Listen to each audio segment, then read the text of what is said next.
बच्चों, कैसे हैं आप सब? I hope you all are good. हम लोग बॉडी फ्लूइड्स एंड सर्कुलेशन पढ़ रहे हैं और बॉडी फ्लूइड्स और सर्कुलेशन के हम लोगों ने 5 पार्ट्स पढ़ लिए हैं। 5 पार्ट्स में हम लोगों ने काफी कुछ कवर कर लिया है। आज हम लोग पढ़ेंगे बच्चों ECG। ECG stands for electrocardiogram, ठीक है। Stands for ECG, electrocardiogram called ECG, ठीक है।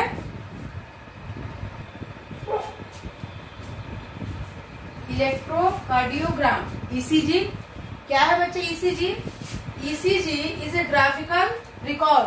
ECG क्या है? ग्राफिकल रिकॉर्ड है किसका? इलेक्ट्रिक करंट का। ECG जो है बच्चे वो ग्राफिकल रिकॉर्ड है इलेक्ट्रिक करंट का, जो कि प्रोड्यूस होता है produced by excitation of cardiac muscles. जब कार्डियक मसल्स में एक्साइटेशन होता है तो क्या होता है, हमारे बॉडी में एक करंट, इलेक्ट्रिक करंट प्रोड्यूस होता है, जिसे हम लोग क्या कहते हैं? ECG, इलेक्ट्रिक कार्डियोग्राम, ठीक है। The instrument used to record the changes in an electrocardiograph. Electrocardiogram को क्या करते हैं? उसके रिकॉर्ड को मेजर करने के लिए जिस इंस्ट्रूमेंट का यूज किया जाता है उसे कहा जाता है इलेक्ट्रोकार्डियोग्राफ। तो इलेक्ट्रोकार्डियोग्राफ बच्चे ग्राफिकल रिप्रेजेंटेशन नहीं है। ग्राफिकल रिप्रेजेंटेशन क्या है? इलेक्ट्रोकार्डियोग्राम। और इलेक्ट्रोकार्डियोग्राफ क्या है? वो एक इंस्ट्रूमेंट है जिससे क्या होता है, इलेक्ट्रिक वेव को, इलेक्ट्रिक करंट को क्या करते हैं? मेजर करते हैं उसके रिकॉर्ड को, ठीक है। A normal ECG composed of P wave. एक नॉर्मल ECG में क्या होता है बच्चे? P वेव, QRS वेव, जो कि क्या होता है? कॉम्प्लेक्स होता है, एंड ए T वेव। एक नॉर्मल ECG में कौन कौन से वेव होते हैं बच्चे? P wave, QRS, complex wave and T wave. Draw करके देख लेते हैं ECG को, ठीक है।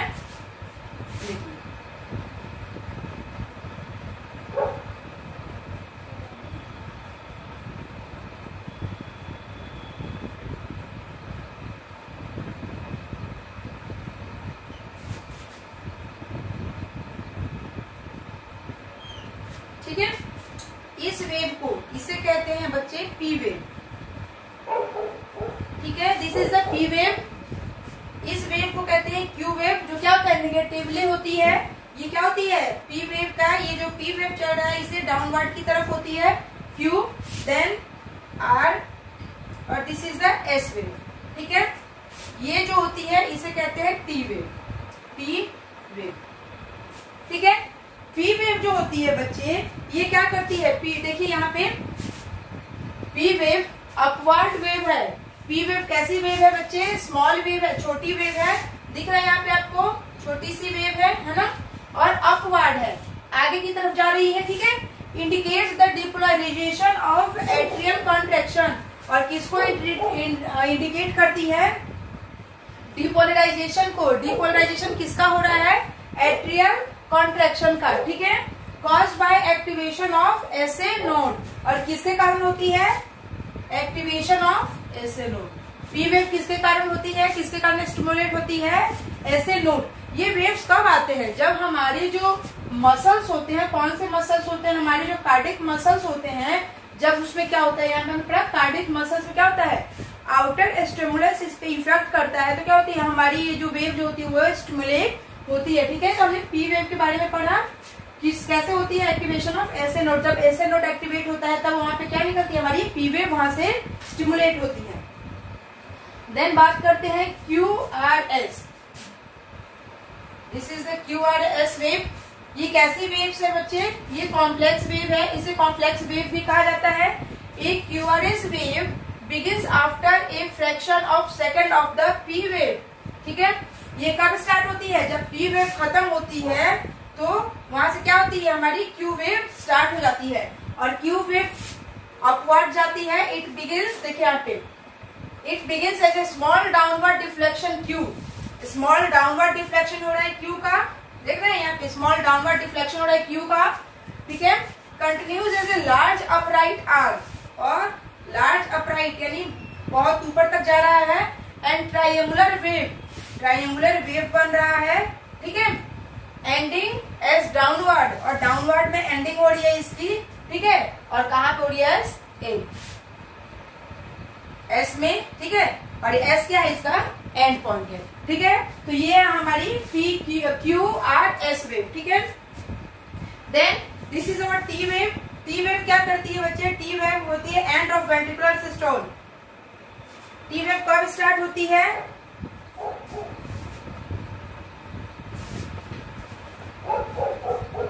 This is the T wave, ठीक है, end of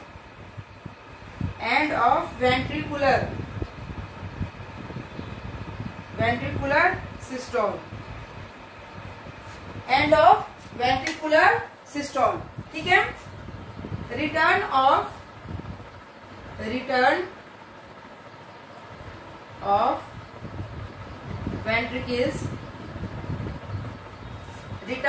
ventricles from excited to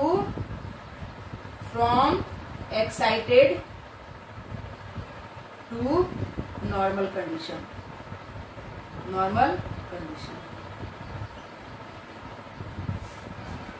T wave कब होती है बच्चे? टी वेव होती है जब वेंट्रिकुलर सिस्टोल होता है, और पी वेव कब हो रही है? जब एट्रियल कॉन्ट्रैक्ट हो रही है, तो वहां पे कौन सी वेव आ रही है? हमारी पी वेव। और ये टी वेव हो रही है एंड ऑफ वेंट्रिकुलर सिस्टोल, जब वेंट्रिकुलर सिस्टोल हो रहा है। और टी वेव क्या इंडिकेट करती है? Return of ventricle from excited to the normal condition. तो ये है हमारी इलेक्ट्रोकार्डियोग्राम, ईसीजी, ठीक है। इसके बाद हमारा नेक्स्ट टॉपिक आता है बच्चे, what is next topic? Next topic is double circulation.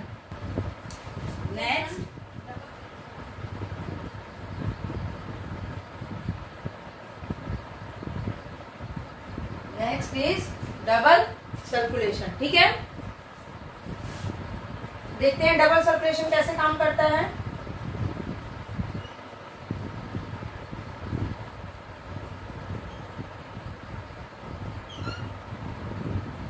ये डायग्राम तो हम लोग बहुत बार बना चुके, बहुत।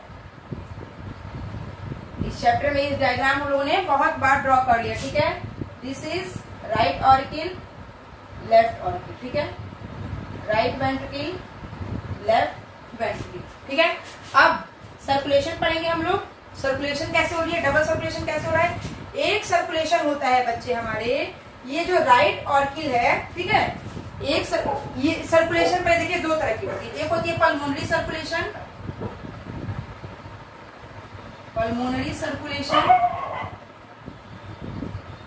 ठीक है, और दूसरी है बच्चे सिस्टमैटिक सर्कुलेशन।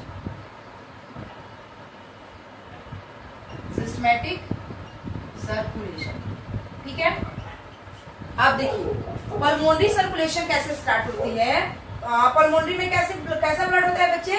डीऑक्सीजनेटेड ब्लड होता है, और यानी कि आप कह सकते हैं कि राइट साइड में डीऑक्सीजनेटेड ब्लड होता है और लेफ्ट साइड में कैसा ब्लड होता है? ऑक्सीजनेटेड ब्लड होता है, ठीक है। तो पहला सर्कुलेशन देखते हैं कैसे स्टार्ट होता है। First circulation starts with right auricle, ठीक है। पहला सर्कुलेशन क्या होता है हमारा?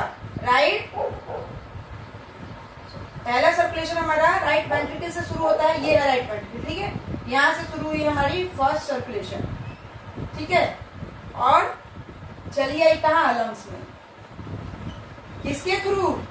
What is this? This is pulmonary artery, this is pulmonary artery.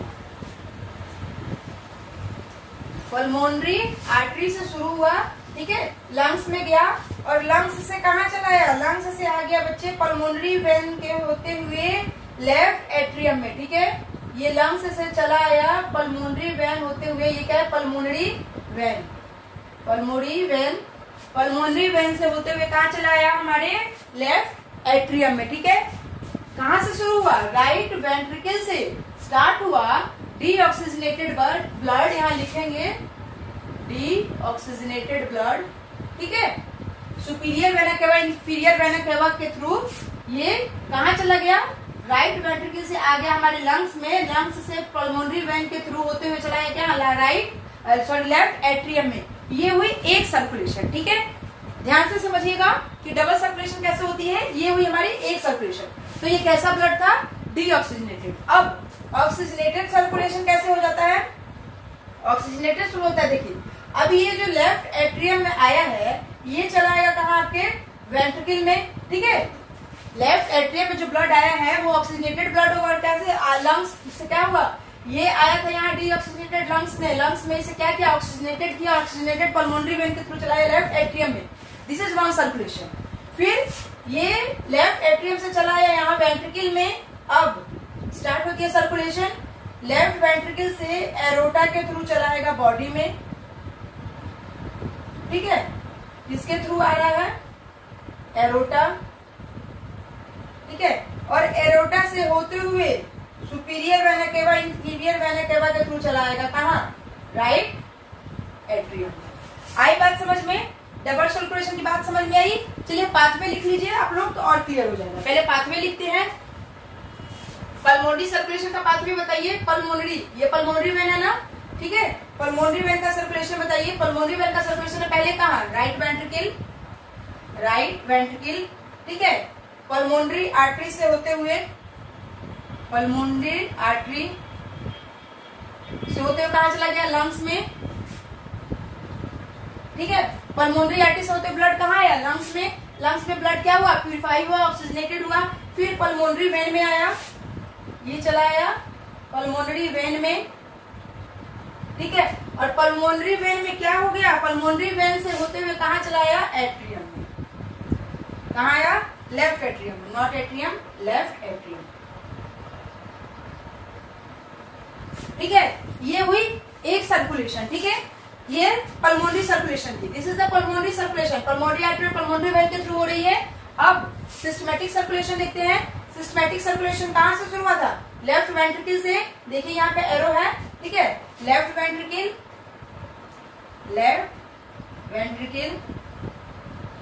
Left ventricle से कहाँ आया? एरोटा, ठीक है। एरोटा के थ्रू ही तो आ रहा है ना, एरोटा से होते हुए कहाँ आ गया? बॉडी में, ठीक है। बॉडी से कहाँ गया? Right atrium. किसके थ्रू? सुपीरियर वेना केवा और इंफीरियर वेना केवा। सुपीरियर वेना केवा और इंफीरियर वेना केवा। पाथ भी तो लिखेंगे ना कि किसके थ्रू गया है, ठीक है। और देन यहां से चलाया राइट एट्रियम। यहां तक बात आई समझ में सबको? किसी को कोई डाउट? ठीक है। Superior vena cava, inferior vena cava, see, ठीक है। ये है हमारी डबल सर्कुलेशन। हम लोगों ने क्या पढ़ा कि ह्यूमन हार्ट जो होता है वो डबल सर्कुलेशन, यानी कि फोर्थ चैम्बर हार्ट जो होता है वो डबल सर्कुलेशन करता है। डबल सर्कुलेशन कैसे करता है? डीऑक्सीजनेटेड ब्लड को कैरी करता है पल्मोनरी आर्टरी के थ्रू, राइट वेंट्रिकल से ले जाता है लंग्स में। लंग्स उसको प्यूरिफाई करता है और फिर वो ब्लड ऑक्सीजनेटेड हो जाता है। उस ऑक्सीजनेटेड ब्लड को पल्मोनरी वेन लेके चली आती है लेफ्ट एट्रियम में। देन लेफ्ट एट्रियम से आता है लेफ्ट वेंट्रिकल में। लेफ्ट वेंट्रिकल से एरोटा से होते हुए ये ब्लड चला आता है हमारे बॉडी में। बॉडी से फिर ये जाता है सुपीरियर वेना केवा और इंफीरियर वेना केवा के थ्रू, यानी सुपीरियर वेना केवा बॉडी को अपर पार्ट से और इंफीरियर वेना केवा बॉडी के लोअर पार्ट से इस ब्लड को कैरी करता है और ले जाके कहाँ छोड़ देता है? राइट एट्रियम में। So this is our complete double circulation. किसी को कोई डाउट? पाथवे भी लिख दिया है मैंने, सो आप लोग को कोई कंफ्यूजन नहीं होनी चाहिए। चलते हैं हम अपने नेक्स्ट टॉपिक पे। छोटे छोटे टॉपिक बचे हैं हमारे। नेक्स्ट टॉपिक है हमारा सर्कुलेशन, हिपैटिक पोर्टल सर्कुलेशन। क्या है बच्चे ये hepatic portal circulation? Hepatic portal circulation है ये दो ऑर्गन के बीच में होता है, किसी आर्टरीज किसी वेन्स के थ्रू नहीं होता है, बल्कि ये दो ऑर्गन के बीच में होता है, ठीक है। ए स्पेशल वैस्कुलर, डेफिनेशन लिख देते हैं, a special vascular connection, special vascular connection exist between the digestive tract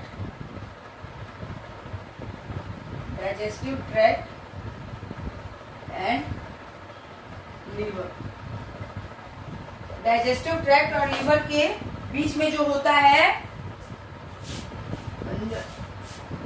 होगा डाइजेस्टिव ट्रैक्ट और लीवर के बीच में जो सर्कुलेशन होता है, यानी कि दो ऑर्गन इन्वॉल्व हो रहे हैं, डाइजेस्टिव ट्रैक्ट एंड लीवर, ये किसी कैपिलरीज, किसी आर्टरी, किसी वेन के थ्रू नहीं हो रहा है। ठीक है, इसमें क्या होता है कि डाइजेस्टिव ट्रैक्ट जो होती है हमारी, डाइजेस्टिव ट्रैक्ट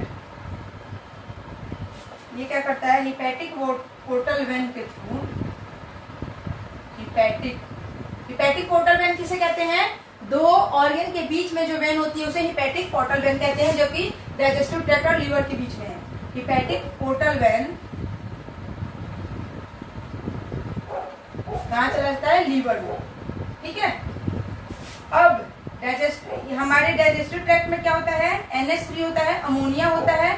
ठीक है, अब लीवर क्या करता है कि इस अमोनिया को, ये क्या करता है, डाइजेस्टिव ट्रैक्ट से अमोनिया को लेकर चला जाता है हिपैटिक पोर्टल वेन के थ्रू लीवर में। ठीक है, लीवर क्या करता है बच्चे, इस अमोनिया को कन्वर्ट कर देता है यूरिया में। ठीक है, लीवर इसे कन्वर्ट कर देता है यूरिया में। ठीक है, और फिर ये यूरिया क्या होता है, यूरिया साइकिल चलाता है। यूरिया में कैसे कन्वर्ट करता है, यूरिया साइकिल के थ्रू। ठीक है, यूरिया साइकिल के थ्रू, और फिर ये लीवर से क्या होता है कि चला आता है हिपैटिक वेन के थ्रू, देन हिपैटिक वेन के थ्रू चला आता है कहाँ, हमारे हार्ट में।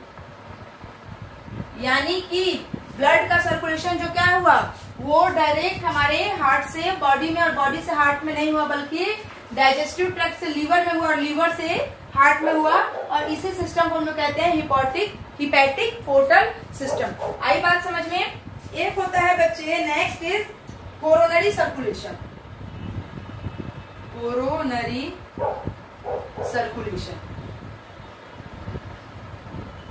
What is coronary circulation? Coronary circulation होता है द सर्कुलेशन ऑफ हार्ट, यानी कि हमारा बॉडी या हमारा हार्ट जितना भी ब्लड पंप कर रहा है, जितना भी ब्लड प्यूरिफाई कर रहा है, क्या वो सारे के सारे ब्लड वो ऑर्गन्स में डिस्ट्रीब्यूट कर देता है? नहीं, वो कुछ अपने पास भी तो रखेगा, क्योंकि हार्ट भी तो एक ऑर्गन है, उसको भी तो ब्लड की नीड है। ठीक है, तो उसका क्या करता है, टोटल ब्लड का 10% अपने पास रखता है। कोरोनरी सर्कुलेशन क्या है बच्चे? कोरोनरी सर्कुलेशन है circulation of heart, the circulation of heart का सर्कुलेशन है। ठीक है, कैसे होता है, ये क्या करता है, अबाउट 10%, कितना ब्लड अपने पास रखता है, about 10% of blood pumped by heart is required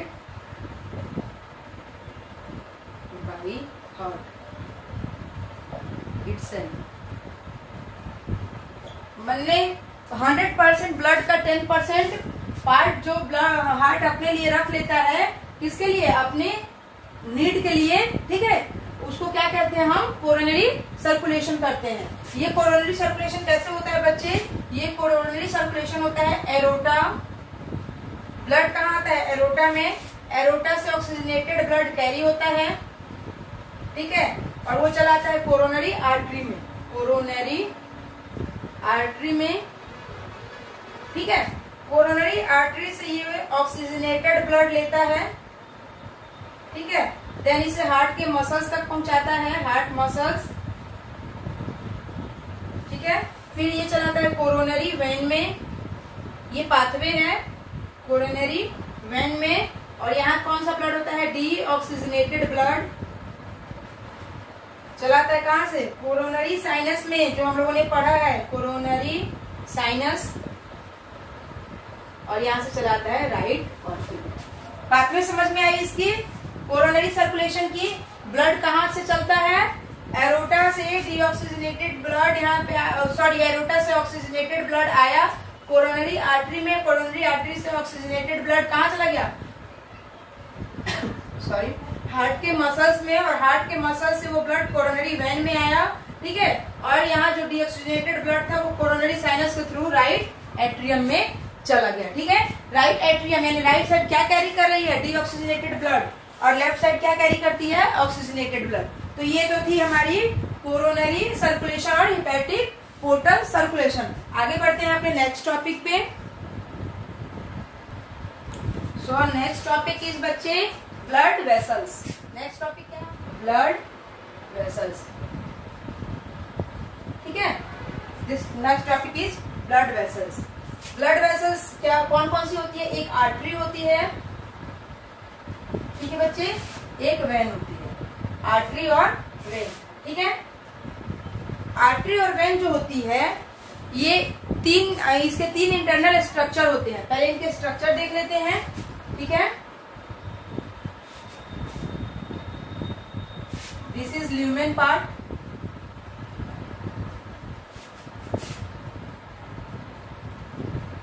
ठीक है, इसका लूमेन, वेन का लूमेन बड़ा होता है और आर्टरी का लूमेन क्या होता है? छोटा होता है। बनाते चलेंगे, लेबलिंग करते चलेंगे। ये क्या है? Tunica interna, tunica interna. Inner most layer is tunica interna. ये कौन सी लेयर है? इनर मोस्ट है। कौन सी टिश्यू की बनी होती है? इंडोथीलियम, इंडोथीलियम, इंडोथीलियम टिश्यू की बनी होती है। ठीक है, देन इसके बाहर की लेयर आती है और वो बाहर की लेयर कौन सी होती है? ट्यूनिका, दोनों में सेम, ट्यूनिका मीडिया। ठीक है, ट्यूनिका मीडिया।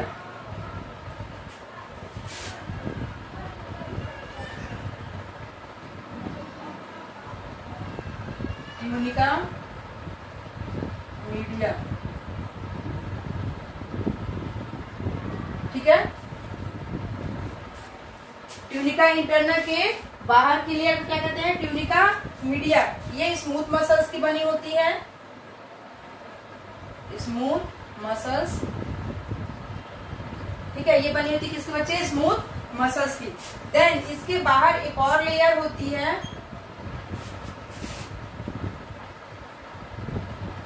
हम लोग बनाते चल रहे हैं, लेबलिंग करते चल रहे हैं। ठीक है, और सबसे आउटर मोस्ट लेयर को क्या कहते हैं बच्चे? सबसे आउटर मोस्ट लेयर को हम लोग कहते हैं what is? Tunica externa, tunica internal, tunica internal, inner layer, media, middle layer, और tunica externa, external layer, externa. ठीक है, दिस इज एक्सटर्नल लेयर। ये आउटर लेयर होती है और ये बनी होती है किसकी? कनेक्टिव टिश्यू की,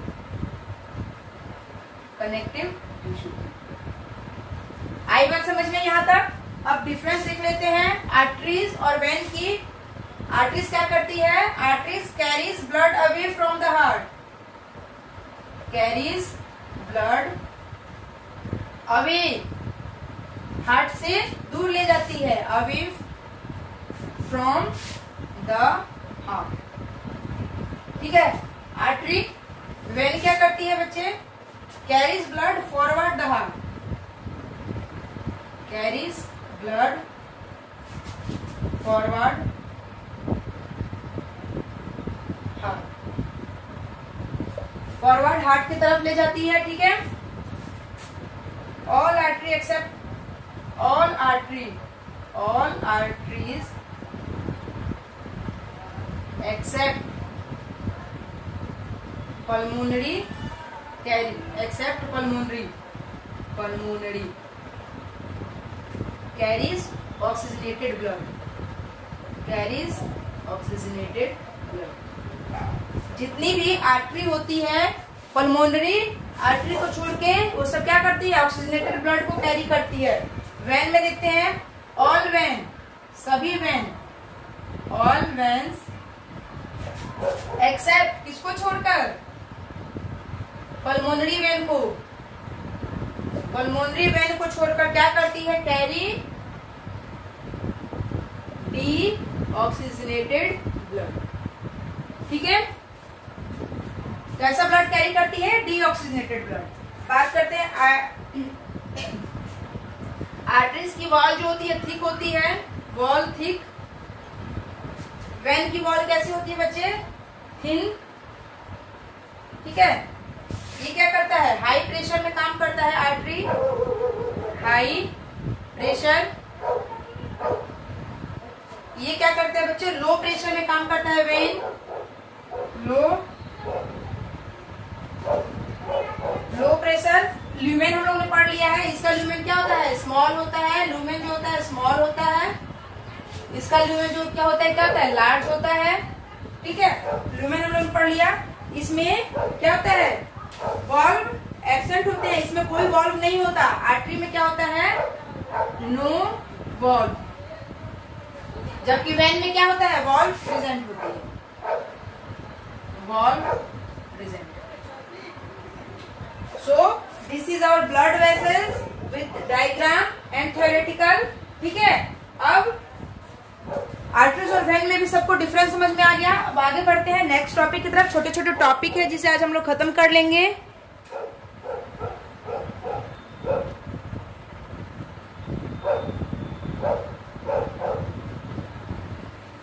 next topic is regulation of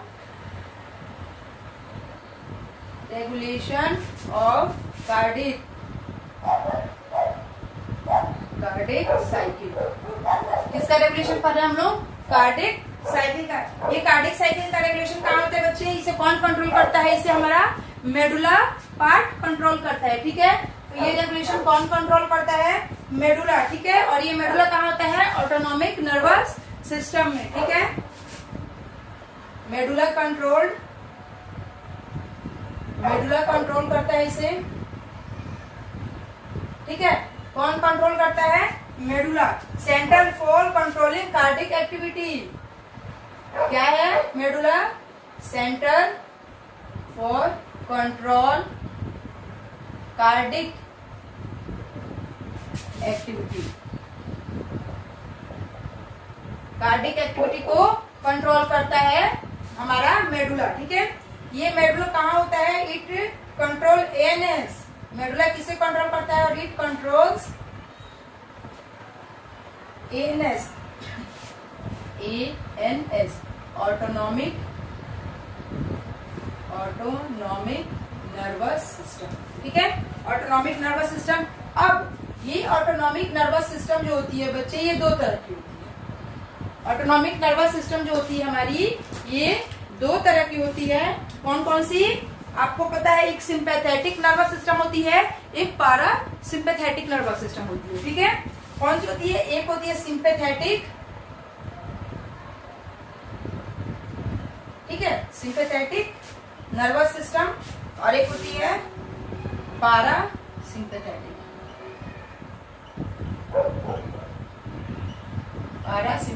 nervous system, ठीक है। आई बात यहां तक समझ में। सिंपैथेटिक नर्वस सिस्टम जो है बच्चे, ये एक्ट होता है, एक्ट ऑन एसए नोड। ये एसए नोड पे एक्ट करता है, ठीक है। और क्या रिलीज करता है, रिलीज एपिनेफ्रीन और एड्रिनल, जिसे एड्रेनलिन भी कहते हैं, एड्रिनलिन, ठीक है। ये एपिनेफ्रीन और एड्रेनलिन क्या करता है बच्चे,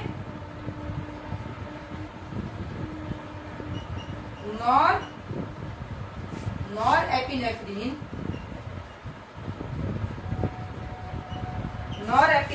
या नॉर एड्रेनलिन, ठीक है।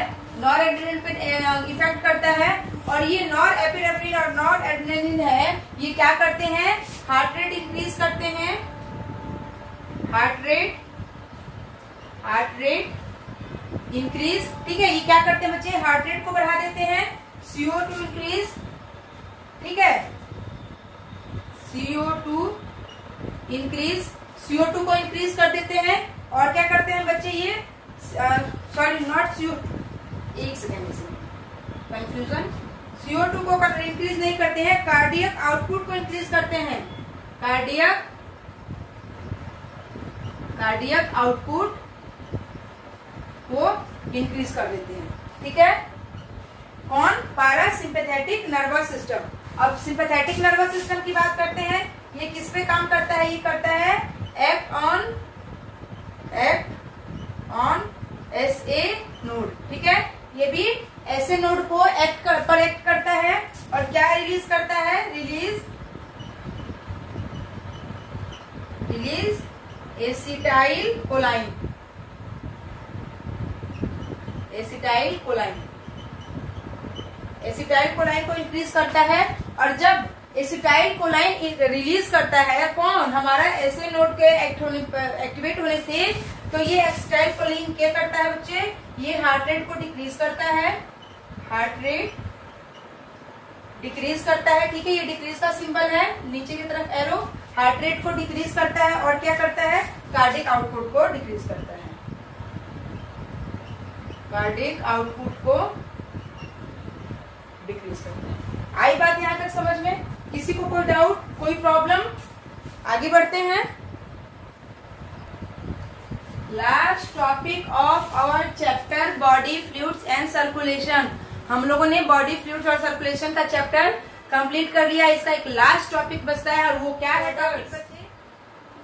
Disorders of circulatory system, disorder of circulation system. Circulation system का क्या क्या डिसऑर्डर होते हैं, अगर सर्कुलेटरी सिस्टम में फॉल्ट हो जाए तो वो हम लोग पढ़ेंगे। पहला डिसऑर्डर क्या होता है बच्चे, हाइपरटेंशन। पहला डिसऑर्डर क्या होता है, हाइपरटेंशन। हाइपरटेंशन हो जाता है। हाइपरटेंशन में क्या होता है बच्चे कि इसमें हाइपरटेंशन क्या होता है कि बीपी हाई हो जाती है। हमारी नॉर्मल बीपी कितनी होती है, नॉर्मल बीपी होती है बच्चे 120/80। This is the normal BP, ठीक है। नॉर्मल बीपी, ये हमारी नॉर्मल बीपी है। बट हाइपरटेंशन में क्या हो जाती है, हाई बीपी में, high BP, high blood pressure, इसमें क्या होता है 140/90 हो जाता है। और हाई बीपी क्या करता है, high BP leads to heart disease, high BP leads to heart disease,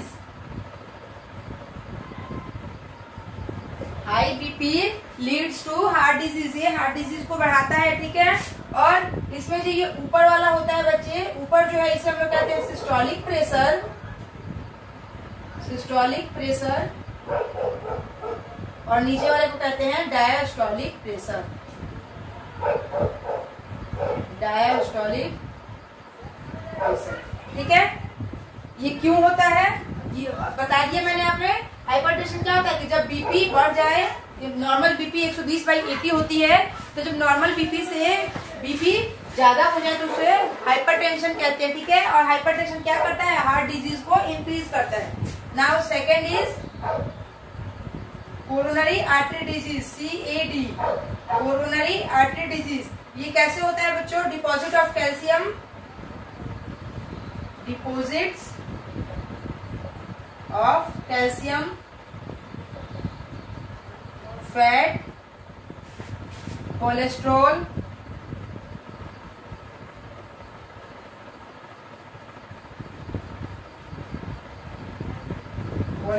and fibrous tissue.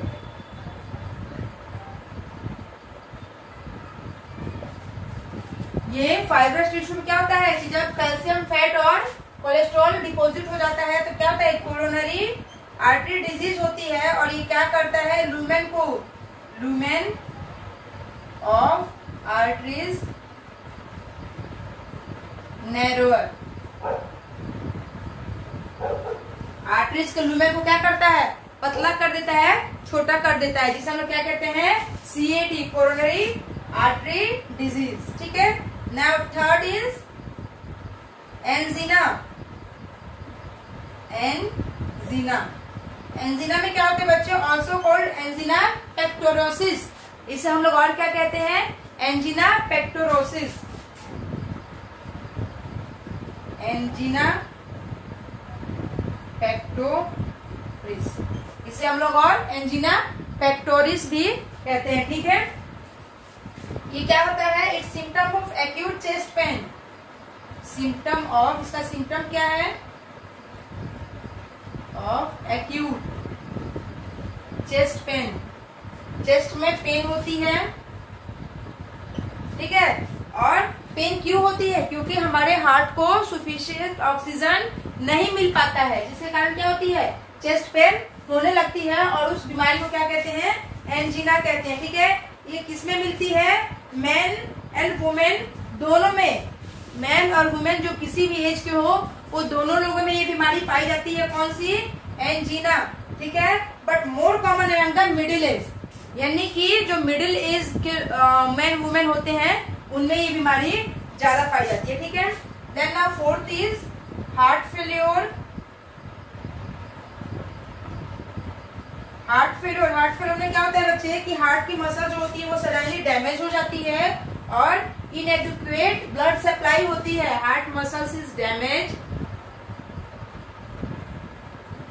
Heart muscles is damage. Heart की मसल जो होती है बच्चे वो डैमेज हो जाती है और क्या होता है, इनएडिक्वेट ब्लड सप्लाई, इनएडिक्वेट ब्लड सप्लाई,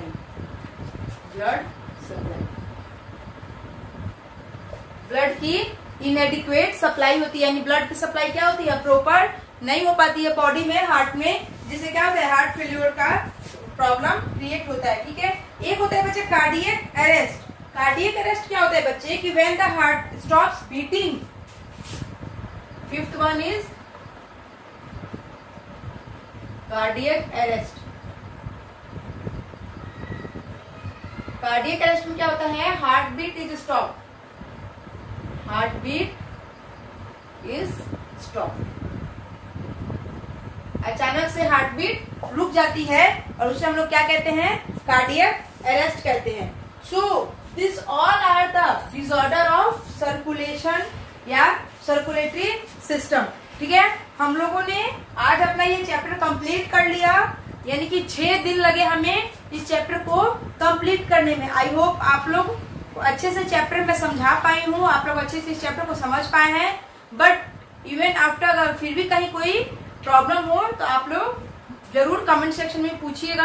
हम लोग अब कल से अपना एक नया चैप्टर शुरू करेंगे जो कि हमारे बॉडी फ्लूइड्स और सर्कुलेशन का बाद का नेक्स्ट चैप्टर है, ठीक है। और वो नेक्स्ट चैप्टर क्या है बच्चे, वो नेक्स्ट चैप्टर है हमारा कौन सा, वो नेक्स्ट चैप्टर है एक्सक्रीटरी प्रोडक्ट्स एंड एलिमिनेशन, ठीक है। यानी कि एक्सक्रीटरी प्रोडक्ट्स और उसके हमारे शरीर से बाहर निकलने का प्रोसेस एलिमिनेशन, वो हम लोग पढ़ेंगे अपने नेक्स्ट चैप्टर में, जो कि हम लोग कल स्टार्ट करेंगे। आज हमारा ये चैप्टर कंप्लीट होता है और इसके एमसीक्यूज बच्चों और इसके जो डिफरेंसेस है बेसिक, जैसे आर्टरीज और वेन के डिफरेंसेस, ठीक है, एसए नोड एवी नोड का डिफरेंसेस, ठीक है, आर्टरी सिस्टोल और डायस्टोल का डिफरेंसेस, ये मैंने सारे शॉर्ट्स में कराए हुए हैं, आप लोग वहां से वो देख सकते हैं, ठीक है। और इसके एमसीक्यू भी मैंने शॉर्ट्स में कराए हैं और प्रीवियस नीट क्वेश्चन जो है वो भी शॉर्ट्स में किए हुए। कुछ क्वेश्चंस इसके एमसीक्यूज बाकी है जो कि हम लोग इसको शॉर्ट्स में कंप्लीट करेंगे, वीडियो में हम लोग नहीं करते हैं, वीडियो काफी लेंदी हो जाती है, तो हम लोग उसे शॉर्ट्स में करेंगे, ठीक है। तो बाकी के जितने भी एमसीक्यू होंगे मैं कोशिश करूंगी आप लोग को शॉर्ट्स में प्रोवाइड करा दूं और आप लोग उससे अपनी प्रैक्टिस कर लीजिएगा, ठीक है। मिलते हैं कल एक नए चैप्टर के साथ, तब तक के लिए thank you so much patiently watching for my video. Thank you so much.